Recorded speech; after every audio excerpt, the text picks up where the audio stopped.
only you know your family. Don't leave it to the judge to try to figure out the dynamics of your family. And it is important for you to consider who is the strongest business-wise and the most trustworthy. It's easy to have your oldest baby boy to just to turn it over to him, but Right. but you know if he is the most responsible person. You know if he's the most trustworthy person. You want to pick someone who will elicit the least conflict.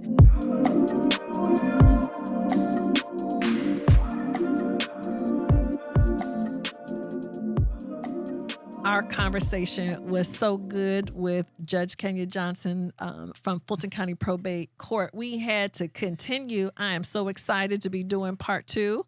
Hey there, Judge Johnson. Happy to still be here. Thank you. I'm happy that you're still here too. So just in case people were not here for the first one, they're like, ooh, they started. I just want to make sure all the folks out here know who you are. So Kenya M. Johnson currently serves as the elected Chief Judge of the Probate Court of Fulton County, as the Chief Probate Judge in Georgia's largest county. Kudos to you. Thank you. I know. I love that. Judge Johnson's mission is to educate communities about estate planning and generational wealth, and to make probate services more accessible to communities in need. And like I told you in the previous episode, I appreciate you because, like my mother's favorite saying, you put up. You do the work, and I see how you are in the places where the people are, in the senior centers, partnering us with Black Women Will, all the places where people need access, because transferring wealth the right way depends upon your office. And for you all to have that influence and use it the way that you do, I really appreciate that. Thank you. And I want to take a moment to acknowledge Black Women Will, which is the event that your organization put on. And I saw the wrap up, and it talked about the assets that were saved and the and how much 80 million. The impact of a wills clinic offered to a minority community in Southwest Atlanta. I was just extremely impressed and thankful that you brought this conversation to the community. Yeah. And I think, you and I really stand for the same thing, because we know people who are hiding. These are well-educated people who own homes. We can't help you at Black Women Will if you don't own a home. Yes. And because we know that's the cornerstone, like you talked about in the previous episode, that's the cornerstone of people's wealth. I'm like, what are y'all doing with all of that wealth? Yes. And just 190 women, with the support of our partners like Fulton County Probate Court and Atlanta Legal Aid and Gabwa, we helped people plan for about $80 million in assets in one day. Now let's dive into that for just a brief moment, because what I want people to know is that when you have a property and someone has passed away, sometimes the people that are living there don't know how to own a house. So you can live in a house, but you may not know how to own it. That's that true. means you have to pay insurance, you have to pay taxes, you have to pay the principal of the mortgage. And so when people pass away and they don't pay the taxes, it only takes 2 years of non-payment of taxes for a savvy investor to come and purchase the tax lien. Now, the law provides that investor must hold the property for 1 year. And at the conclusion of that 1 year, they come to the courthouse steps and they say, hear ye, does the owner of 123 Main Street, are they here to buy back the tax lien? If no one stands up with a certified check, they have officially foreclosed on their property. So you can actually get a piece of real estate if you played this real estate game for under $5,000, 2 years of taxes. And so savvy investors can bundle a few of these properties in aging neighborhoods where people are dying off. Before you know it, you got enough for a subdivision or apartment complex. And so we have to know the dangers of doing nothing so that we can combat it. or join and play the game yourself. Right. And I appreciate you saying that because, again, we're just looking at it like it's a bill versus looking at it for the opportunity that it really is. It's not just grandma's house. It's not just your auntie's house. Like, there is value there. And we as the homeowner, like you said, we have to make sure that people know how to own a home, what it means to pay the insurance, to pay the taxes, to keep up the maintenance, because that's the other problem, too. You see the houses, roof is falling in, People don't understand the commitment that it takes, but it's worth it. And we have to give these younger people around us a seat at the table so they understand how to take care of business. Because they're always used to someone else kind of handling things. And like I said, they're living in the house, not knowing what the commitment really is for that investment. Well, overall, we need to bring children in on our conversations and finances so they know that, there's not a Santa Claus that just, brings all these things at Christmas time and not dad that worked overtime for, 2 months to make this happen. And so we've got to bring the youth into the conversation. And I also want to share that when it comes to foreclosing on the properties, you really have to be vigilant, because now there's this thing about deed fraud, and they're using probate court to commit deed fraud along with the clerk's office. Explain what deed fraud is. Absolutely. So your name is Jini Thornton, right? There may actually be another Jini Thornton out there somewhere in the world, and they pass away and they have a death certificate from California. Well, they can see that Jini Thornton owns some property in Fulton County, and so they can actually come to probate court and claim you're deceased and you're right here in East Point, Georgia. And so by going through that process and saying, I was an only child, and, the law, I think that Georgia law does not account enough for fraud. It doesn't require us to do any independent research. And so I've put in some safeguards in my office. I want to see an obituary, because that usually lists the key people in the family. Sure, you can go to Kinko's and create a fake obituary, but I'm going to make it where you have to at least go through a few hoops to commit fraud. But we're seeing it where people are opening estates. And then once they get the estate opened, they can go to the clerk's office and transfer the deed, file the deed, and now they have officially taken over Jini Thornton's house, and you won't know it until the people come to demolish your house several months later. How common is this, Judge Johnson? It's happening more and more. And so the Clerk of Superior Court here in Fulton County has created a deed program where you can register your property. It's called REACT. And if there's any deed movement, you and your family get a notice. And so now this is another way of being proactive. Register your property with the REACT program so that you're alerted if there's any deed movement. And for those of you who are listening and you have some elderly people in your life, please make sure that you are being engaged with their business. I hear this a lot, Judge Johnson, particularly for areas that are being regentrified, or just like the Beltline area, where people have been very predatory to Black homeowners, Black elderly homeowners. So want to make sure that we're checking on our families. Absolutely, absolutely. And Atlanta's in an affordable housing crisis. And so people are feeling a little desperate and doing some of this fraud. And so, but by having an estate plan, by knowing the status of your property, by letting people know and making sure that they too are vigilant, that they know the struggle of keeping property. It's no different from those farmers in rural areas who, while they may have had property, they struggled to keep the property because people were coming from all over finding ways, very tricky ways and legal ways to take their property. It's no different. So, quick question for you. So, if this is happening to somebody right now, what are you supposed to do? You get some notice that your house is no longer your house. For, someone's opened up this fake estate. What's my first step once I find out this is happening to me?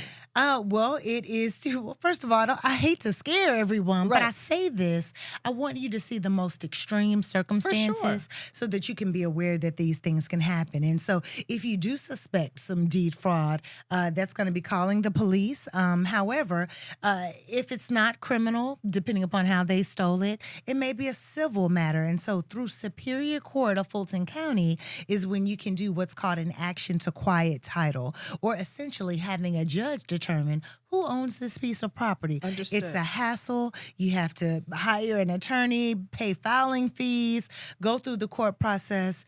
A measure of prevention prevents an ounce of regret, or how does the statement go? I don't know how it goes, but you get what I mean. I understand what Prevention you mean. helps. Right, for sure. So no, thank you for bringing that up.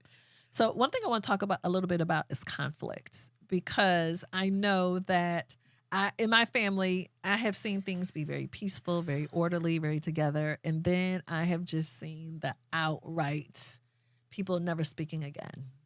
And so I know you have seen every kind of conflict under the sun.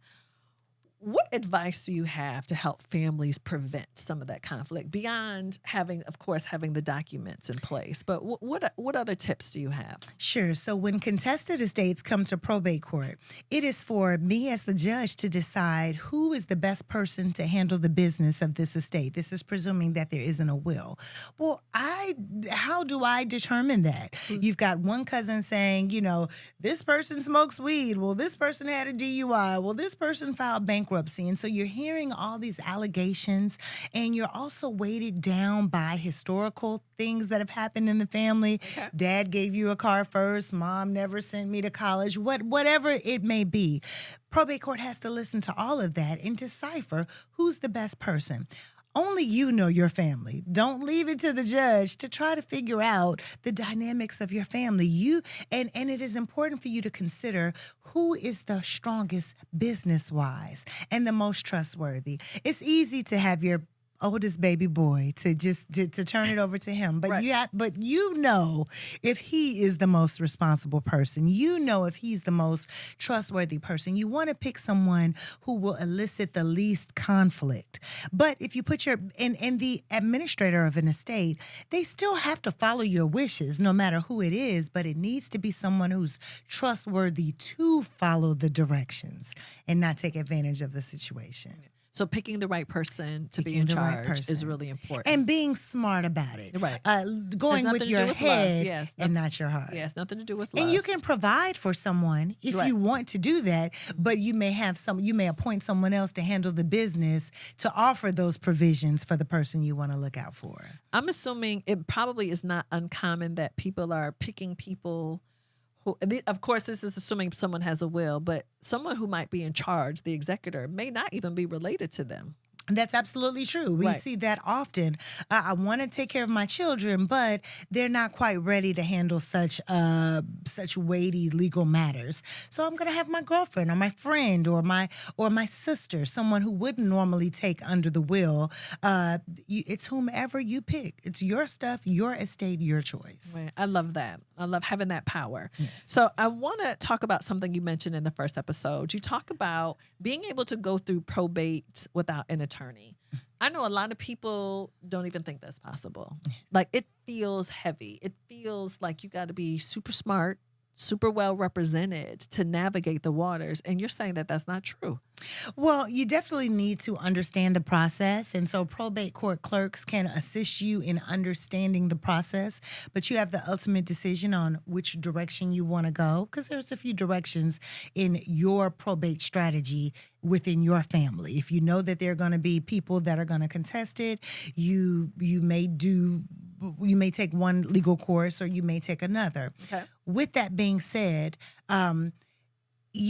all of the Georgia forms are fill in the blank. Okay. They're designed to be user-friendly. And so once you decide which course of action you want to take, you can take a look at the form, fill in all the blanks, make sure you have the addresses and the information for the other family members that need to receive notice. And then you can begin the work. And probate court clerks are here to walk you through every step of the way to let you know if this petition is deficient in this way, and this is what we need. We need this child to sign off on it. We need, or at least to publish it in the newspaper. If you have an heir that you just have no way of reaching and can't find, you can publish it in the paper. All these things the probate clerks are here to help you with. We just can't give you legal advice. Okay. So sounds like the clerk is really there to kind of help people kind of navigate people through the process. People have to do the job themselves of completing the forms, contacting all of the folks, all of that work, but you don't have to pay what could be a few $1,000s to get representation. Now, of course, the more well-funded an estate is, it may have other complexities that may require you to get some assistance, or you may just want to out of convenience. Okay. But just know and be empowered to know that you can handle the probate process yourself, and that accounts for about 50% of the cases that we see are self-represented litigants. I would not think that. Thank you for sharing that. And about how long on average? Let's talk about the process. Someone comes to your office. They file today, consuming, it's not contested, there's no drama, no problems. Okay. What's the average amount of time to get through? So that is a great question. If there are no problems, the family's in harmony, everyone agrees, there's a will in place, you can actually resolve your matter the same day. You can get your letters on the same day if everyone has signed off on it and everyone's been notified and agrees, then you can walk away that day. Otherwise, if we have to publish it in the paper or mail it, it could take upwards of 30, 45 days. And if there are any objections and it becomes a live court case, then that could take anywhere between 6 months to 2 years. Yeah. So what's the longest case? You don't have to name names. What's the longest case you Sure. say? Well, we still have cases from 2010 because once an administrator has been appointed, most of the assets have been sold off, but there may be one or two lingering issues like some dividends that were coming in or some other money has come into the estate or a wrongful death action and there has been a windfall. So every now and then, aging matters that have been all resolved do resurface. Okay. And I want you to give some advice to people who have a loved one who may be terminally ill or they have a loved one who's recently passed away. So first, for the person who has a loved one who's terminally ill, what should they be doing right now from a business perspective to help prepare? Sure. So the first question I'm going to ask is, does the person, the sick person, have all of their faculties? Can they think for themselves? Can they make decisions? Because at that point, it's never. You can do a will from a hospital bed, or you can file what are called durable powers of attorney, basically giving someone the authority to handle business on your behalf, whether you are determined to be incapacitated or unable to make decisions for yourself. And so if the person does have their faculties and they can still engage in estate planning, get it done. If they are in a position where they're unconscious or they're suffering from dementia, then you're looking at, but they're still alive, then you're looking at a guardianship. That is someone that makes decisions for a person, their healthcare decisions, whether they should have surgery, what healthcare facility they should be in. So there's a different path, guardianship for the living, but if someone has passed away or cannot make decisions for themselves, then either their guardian can do some estate planning for them, or you may have missed the opportunity to engage in estate planning. Do you think families take advantage of the time? I know people are focused on the family and their care and the love, which is all very important. But do you see that families are proactive to say, oh, we need to kind of take care of some of these loose ends before they pass away? I would say more so than ever before. I love that. Now that more people are beginning to own property and see the value, after COVID, we lost a lot of people and a lot of people were caught off guard. And a lot of people came close to death. And so that was a wake-up call for American society overall that perhaps we need to start thinking that we're just a pandemic away from everything being turned around in no time. And so more than ever before, we're hearing about estate planning, more and more wills. But with more and more wills comes more and more contests. People are more litigious. So you can object to a will with a very narrow window. You can object to a will if there's undue influence. Someone sort of encouraged them to disinherit their oldest children and to go with someone they just met. Right. There's undue influence. There's fraud. That wasn't even their signature. They never signed that will giving everything to everyone. Then there is a mistake. Someone may have thought that I thought my child had passed. Somebody told me my child had passed away or someone had passed away, but they really were alive. So there's a very narrow window to object, but it doesn't stop people from still objecting and going through that process of objecting to a will. or objecting to who the manager of the estate is. So when you file a petition in probate court, you're asking to be the administrator, which is the manager of the estate. But everybody doesn't like oldest sister being in charge, Right. or they're determined that oldest sister is not going to be in charge. Right. So you've got to have some consistency with the family. And I know that some people really have rolled over in their grave when they thought their family was in harmony and they thought they had things laid out, and the family still contested it, or they didn't respect the wishes of the person. We see it all the time. And now speak to the family where they've had a loved one who's recently passed away. In the context of now wrapping up the affairs and business, what should they be doing? What happens? You know, funeral has happened or getting ready to happen. Now what? Now the time is to go through the paperwork and to maintain control of the mail. That's when you'll start to see, if you're ever at a loss, if you can't find what you need to find, pay attention to the mail, because those bills are going to be coming in, statements from retirement accounts, tax liens and bills are going to be coming through. And so at that point, it's gathering the family and determining if there is a will or if there's not a will. So that will tell you which direction you're going, with a will or without a will. And so if there is a will, take a look at it, have a will reading. Everyone's on the same page. They understand what's happening. And then you can go to probate court with the authority to administer the estate. But if there is not a will, then it's a matter of gathering the assets and determining what the debts are, because you still have to pay the debts of a deceased person. People don't want to pay them bills, Judge People Johnson. don't want to pay the bills. However, credit card companies file liens. They're called creditor liens. You have mechanicsman liens for work that has been done to a house. You have unpaid taxes, tax liens on estates. And that's what our staff attorneys are working on every day in sorting through some of those liens and bills. Funeral expenses, that is the first in priority to be billed. I encourage everyone from a moral standpoint that you should know how to bury yourself. Everyone should be responsible for burying themselves. So if we thought more about that, less families would be left with $7,000 to $10,000 bills for a funeral service. Right. So new bills are being created upon your death. And so to begin to have those conversations and to think about that while you're healthy, how are we going to bury grandma? And what's going to happen to our house? You know, it's funny when you talk about the debts and the bills. You know, I hear from people all the time now doing Black Woman Will.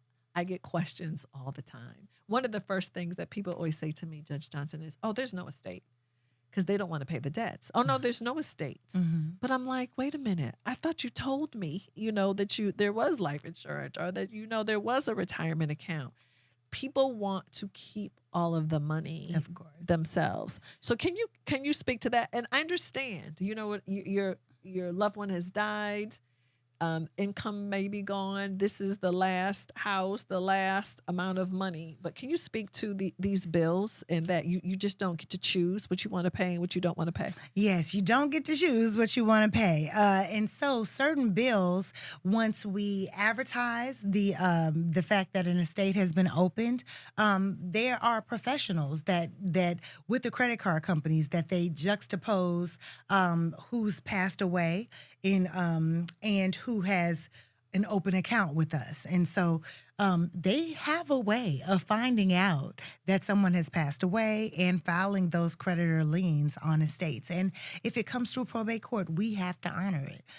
If it does not come through probate court, what we don't know, we can't do anything about. Right. But that can be a problem. And it affects us overall as a society, because the more the credit card companies are in debt, Right. the more the interest rates go up They for push it everyone on to else. So no folks. one's losing money. Right. It's just being reallocated into general society and customers. And before we wrap, let's just talk about some of the most common mistakes that you see people make. Lots of people every day are coming before you, coming to court. And what are just some of the things y'all just see over and over again? Wow. Well, how much time do we have? But one of the things that we see that can be frustrating is the belief that someone passes away, now I can grab their debit card and make transactions. I can live in this house for 24 months and just pay the taxes. Well, when you live in a house and it's not your house, you're taking away from the people who will eventually gain title to that house. So paying the cable bill for a house that a deceased person owned. Well, are they watching television? They you can't pay those living bills out of an estate. So staying too long in a house and not disposing of the house, either putting it in their name or in the beneficiary's name or selling it.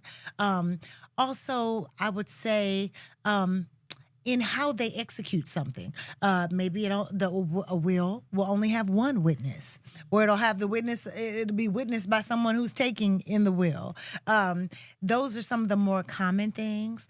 What we see often is that the end-of-life caretaker, someone may have made promises on their deathbed, I'm going to give you the house, but if they didn't put it in writing, then it doesn't go to them. And that person kind of believed that they would inherit. Sure. And so they've got a problem. And so now, we've got people, again, living in the houses without paying rent.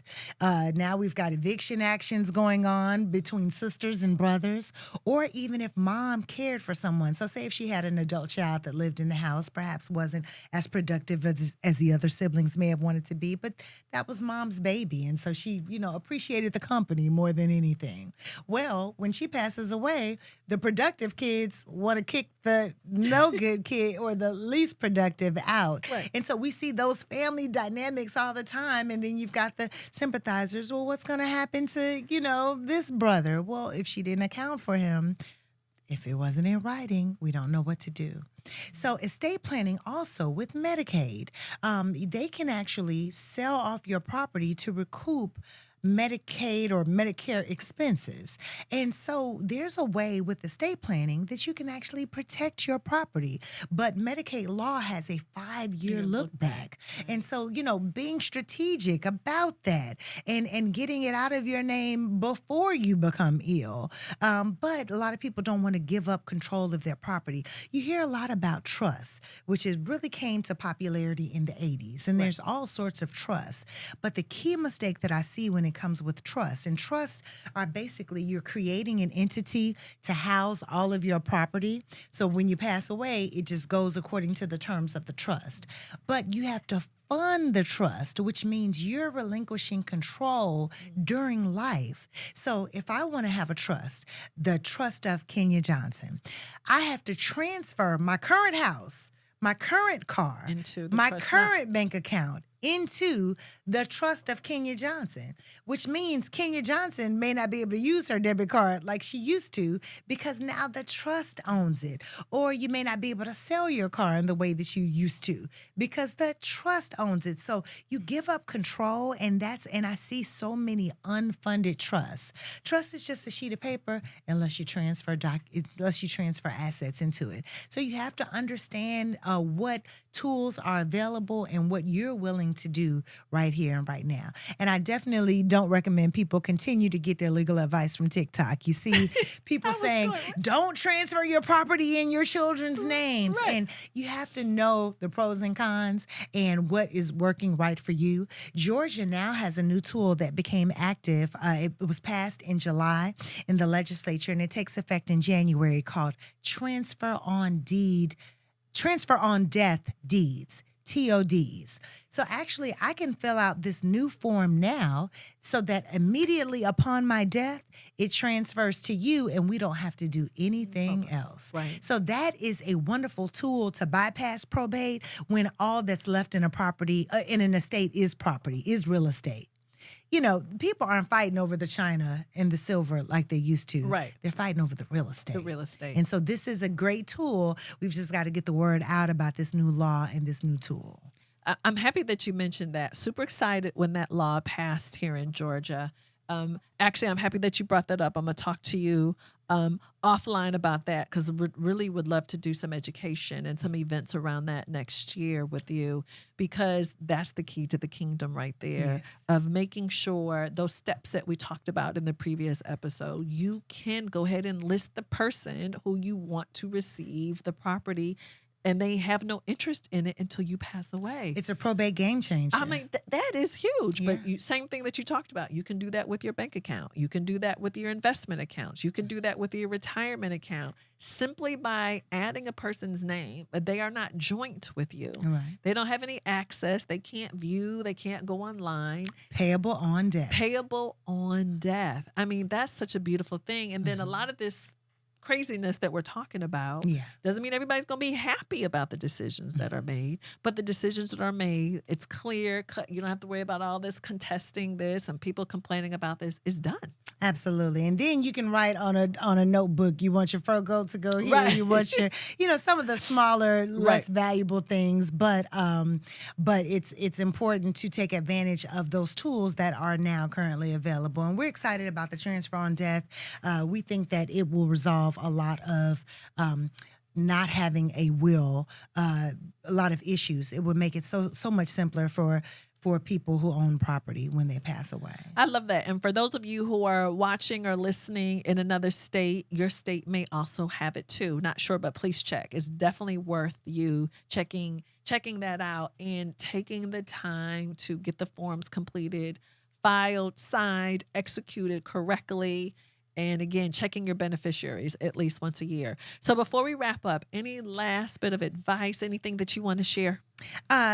There was an old adage, if you fail to plan, you plan to fail. And so we really want to encourage people to think about the afterlife. You have more than what you think you have. It can help others. And what is the legacy that you want to leave? How do you want your life to have been represented? Is it in the success of your children?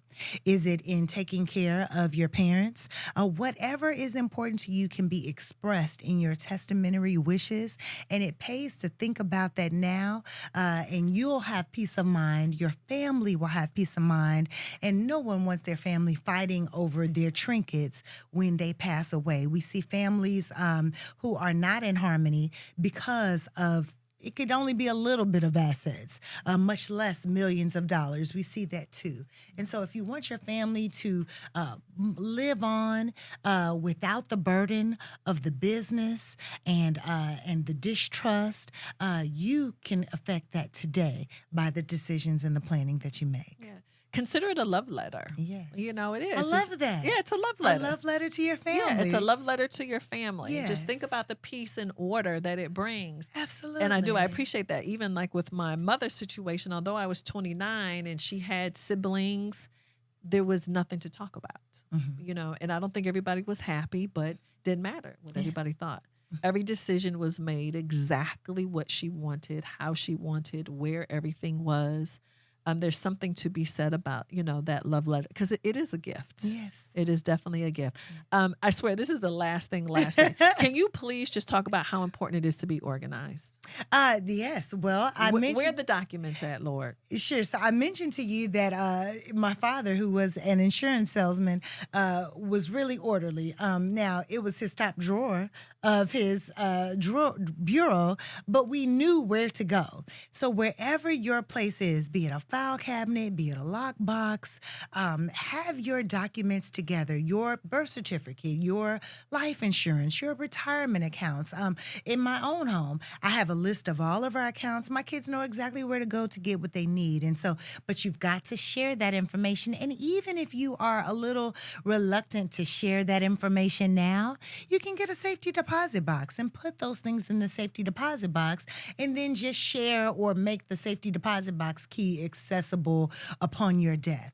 We see that and sign that in probate court all the time. We will let heirs go into the safety deposit box to get those documents. They know mom and dad had a will. It must be there. And so being organized, having a list of your assets, it'll constantly change. Maybe perhaps just like you maybe get a yearly exam, you may want to do a yearly financial checkup. And that's where you check in with people like you to determine if people are making the best use of their money. And so being organized, knowing where the documents are, and sharing that information is the best advice we can give to anyone. Well, I appreciate that. So I want you to fill in the blank. If people blank, they will thank you later. If they do what? They will thank you later. If they plan ahead, they will thank you later. So y'all heard Judge Kenya Johnson. She said, if y'all plan ahead, you will certainly you will thank her now and later if you do that. Yeah. So thank you, Judge Johnson. Oh, it's been a pleasure. Yeah, thank you for being here. So again, please share any information, website, social media. Where can people learn more about you, learn more about Fulton County Probate Court? Sure. Well, you can find us at our website, fultonprobatega.org. You can also find us on all social media at Fulton Probate. And we look forward to serving you. Please follow us as you see the work that we do in the community, educating more and more people about estate planning. Thank you, Jini, for all the work that you do. Of course. Thank you for being here. And those of you, of course, you can check out our Thank Me Later community. We have tons of resources on estate planning, Black Women Will, all the amazing things that we're up to now. So please share. Definitely want you to share, like, and subscribe. It's really important that not just you hear this information, but the people that you care about, your colleagues, your relatives, your friends. Please make sure people know, because we need everybody to do better, not just you. Okay? Thank you all for listening and watching, and we will see you next episode.